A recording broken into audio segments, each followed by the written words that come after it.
করতে চাই। কথাটা মনে রাখবেন, সৎসঙ্গে স্বর্গবাস, অসৎসঙ্গে। এক লোক আতরের দোকানে ঢুকছে, আতর কিনে নাই, 10 মিনিট ছিল, বের হওয়ার পরে তার শরীরে আতরের গন্ধ হবে কি হবে না? জোরে বলেন না, হবে কি হবে না? আরেক লোক বিড়ি সিগারেট খায় না, কিন্তু মাধবদী বাস স্ট্যান্ডে এক বিড়ি ঘুরের সাথে ভুল করে মুসাফাহা আর কুলাকুলি করে ফেলছে। এখন তার সাথে হয়ে গেছে কিসের গন্ধ? কিন্তু লোকটা বিড়ি খায় নাই। হাসাইনোর জন্য বলি নাই, কি বোঝাতে চাইলাম শোনেন। আতরের সাথে থাকলে শরীরে আতরের সুবাস, বিড়িখুরের সাথে থাকলে বিড়ির সুবাস। কথা দিয়ে কি বোঝাতে চাইলাম? বেঈমান, বেনামাজি, ইসলাম বিরোধীদের সাথে থাকলেও ইসলাম বিরোধী বাতাস আপনার গায়ে লেগে যাবে।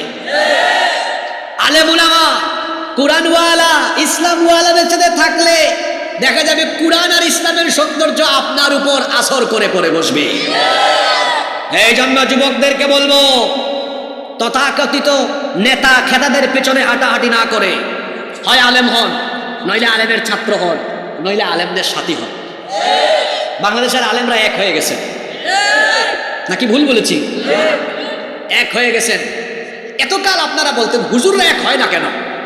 হুজুররা এক হয়ে গিয়েছে, এখন হুজুরদের সাথে আপনাদেরকেও এক হয়ে যেতে হবে।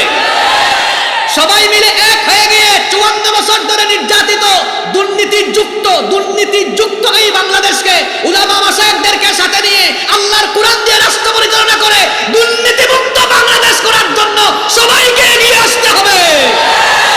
এজন্য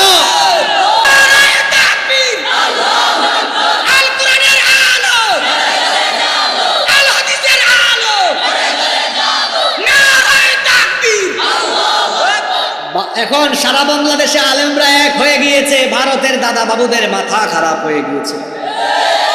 আলেমরা এক হয়ে গিয়েছেন বলে আমার দেশের বাম পাড়ায় আগুন লেগে গেছে, নাস্তিক পাড়ায় আগুন লেগে গিয়েছে। যারা মানব রচিত মতবাদ আন্দোলনের প্রতিষ্ঠা করে, যারা মানুষের তৈরি করে আইন প্রতিষ্ঠার সংগ্রাম করে, তাদের হৃদয়টা জ্বলে পুড়ে ছারখার হয়ে যাচ্ছে। তাদেরকেও তো একটা জবাব দেওয়া দরকার।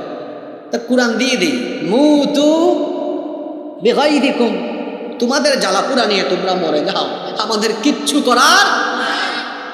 এদেশে আলেমদেরকে আলাদা আলাদা রাখার জন্য এদেশে ইসলাম বিরোধী শক্তি সব সময় চেষ্টা করছে যে হুজুরদেরকে এক হতে দেওয়া যাবে না।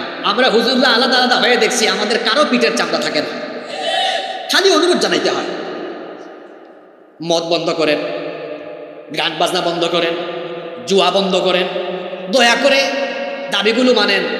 আমরা 54 বছর ধরে দেখতেছি, আমরা খালি অনুরোধই করা লাগে। যেখান থেকে আইন পাশ হয় আলেমরা চিন্তা করে রেখেছেন, এখন আর আমরা অনুরোধ করব না। আইন পাশ করার চেয়ার টেবিলে দেশে আলেমরা বসবেন, আলেমরা বসে এই দেশকে আল্লাহর কোরআনের ভিত্তিতে শাসন করবেন।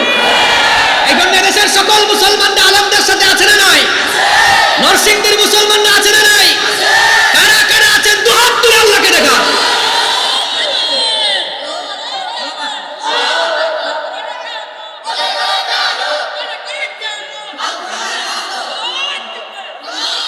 আমরা এক হয়ে যাব। কেন আমরা এক হব না? আমাদের আল্লাহ কয়জন? রসুল কয়জন? কিতাব কয়টা? আমাদের প্রভু এক, এক নবীর উম্মত, জীবন বিধানে ওই শিবানী কুরআন। আমাদের প্রভু এক, এক নবীর উম্মত, জীবন বিধানে ওই শিবানী কুরআন। তবে কেন এক নও হে মুসলমান, এক হও করিয়াও মান।